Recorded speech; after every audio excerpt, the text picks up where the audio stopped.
Episodes are telling singular stories that stand on their own, that are also building up mysteries for the future of Destiny.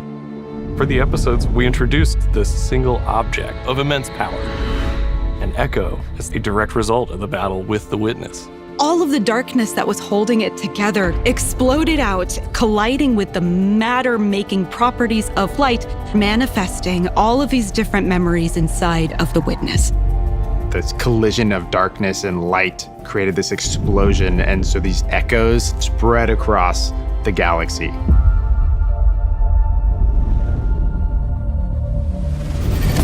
The first echo that we encounter landed on Nessus. What they find there is that this echo has transformed the planet, awoken it into something it's really not supposed to be.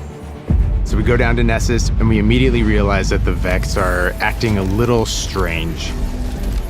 So we work with Failsafe and the first activity, Breach Executable. And this is a 3-player activity, arena style, kind of offensive that we haven't really done before. Got these big, cool, like geysers of radiolaria that explode out of the ground, and you need to cap them off while you're keeping the enemies at bay. Things that have only existed in the Vex net are now coming out into the real world. You're gonna see that, like, Nessus is different now. As we get deeper and deeper towards the core, it really starts to become very apparent. So you're gonna go down into these landmarks, and you're gonna unearth the ancient secrets of a lost civilization. We have a mysterious new enemy, and they are able to do things that we have not encountered in an enemy before. We're seeing new behavior from the Vex. Who is behind this, but also what are they doing and to what end?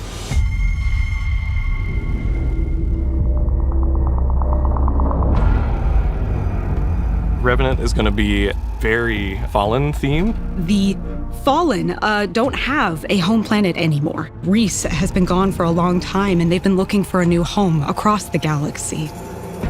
Revenant has more dark fantasy themes. It's about slaying vampires with a touch of Splicer mixed in. The player gets to be a Slayer Baron. We'll learn that in Elixni culture, this was a role that was reserved for the most renowned monster hunters. For that one, we took a really hard lean into the vampire hunter fantasy. We're introducing the system called potion crafting. Combat potions boost your artifact directly, then your loot potions, those are going to allow you to have agency over the rewards that you're chasing. What we'd like to do in year 10 is give players more agency in their pursuits. You'll see more experiences where you can kind of decide what you want to do in this next step. Fikrul is back, and he's got the Echo. And this is what Fikrul's using to build his new army of darkness. And he's moved into an awoken watchtower. Fikrul's Vampire Keep. We took a lot of inspiration from horror for that one. Heresy is about the Hive Pantheon, dealing with some new interesting revelations that happen. We want to take the Hive Pantheon and shake up the snow globe.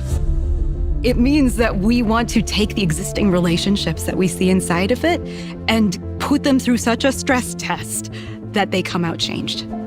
In Heresy, there's this new eldritch force that's bubbling up to the surface that is opening new doors, creating powerful mysteries, and ultimately they'd lead us back to the Dreadnought. We're going back to the Dreadnought. It's awesome. Some fans might think we've forgotten about the Dreadnought completely, but we're going to give it a whole new purpose. We want this to be an eldritch, inscrutable fortress of secrets. The peeling that you'll see on the Dreadnought, the weapons themselves are peeling back to reveal a new, spooky, bony front. Since this release deals with kind of two big themes, we have two armor sets. We've had some armor sets that are kind of in the Eris theme in the past, but this is like straight up, I'm Eris's squad.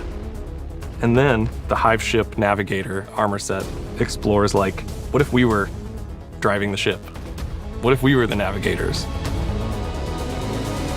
If you really liked Shattered Realm, if you really liked the Coil, you're going to love this new Dreadnought activity. With every episode, there are a ton of interesting twists and turns that I don't think anybody's really going to suspect. We haven't seen anything like this in Destiny before, and I'm excited to get after it.